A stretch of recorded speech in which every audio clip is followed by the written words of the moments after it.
গাজীপুরের চান্দনা চৌরাস্তা এলাকায় সাংবাদিক মোহাম্মদ আসাদুজ্জামান তুহিনকে কুপিয়ে হত্যার ঘটনায় মামলা দায়ের করা হয়েছে। নিহতের বড় ভাই মোহাম্মদ সেলিম মিয়া বাদী হয়ে গত ২০ থেকে ২৫ জনকে আসামি করে মামলা দায়ের করেছেন। এই ঘটনায় জিজ্ঞাসাবাদের জন্য সন্দেহভাজন ৫ জনকে আটক করা হয়েছে বলে জানিয়েছেন বাসন থানার ওসি মোহাম্মদ শাহিন খান। বৃহস্পতিবার রাতে জেলার চিহ্নিত সন্ত্রাসী ও ছিনতাইকারী দলের সদস্যরা প্রকাশ্যে তুহিনকে হত্যা করে দুর্বৃত্তরা। জুমার নামাজের পর চান্দনা চৌরাস্তা ঈদগাহ মাঠে তার জানাজার নামাজ অনুষ্ঠিত হয়।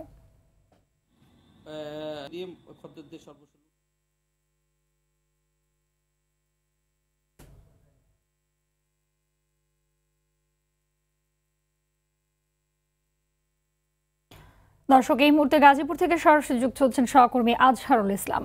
আজহার আজহার জানাবেন যে তুহিন হত্যাকারীদের গ্রেপ্তারের বিষয়ে সবশেষ কি তথ্য রয়েছে আপনার কাছে?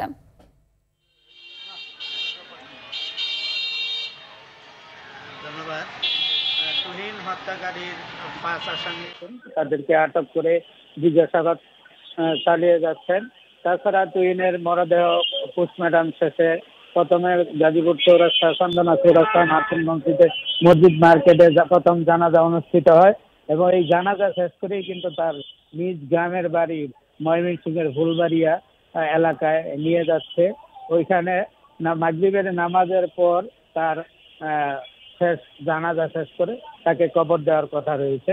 এর আগে পুলিশ, আমাদের বিএনপি পুলিশের যে উপকমিশনার, উনি যেটা আমাদেরকে জানিয়েছেন যে এই যে ৫ জন আসামি ধরা হয়েছে তাদের কাছ থেকে যেভাবে হোক কারা প্রকৃত খুনি বা তারা কারা খুন করেছে তাদের কাছ থেকে মানে জিজ্ঞাসাবাদের পর জানতে পারবে, যেটা আমাকে জানিয়েছেন যে খুনি কারা, আসলে মূলত কারা খুন করছে তাদেরকেই ধরা হবে, এই কথাই আমাদেরকে জানিয়েছেন গাজীপুর থেকে। এই ছিল সর্বশেষ অবস্থা।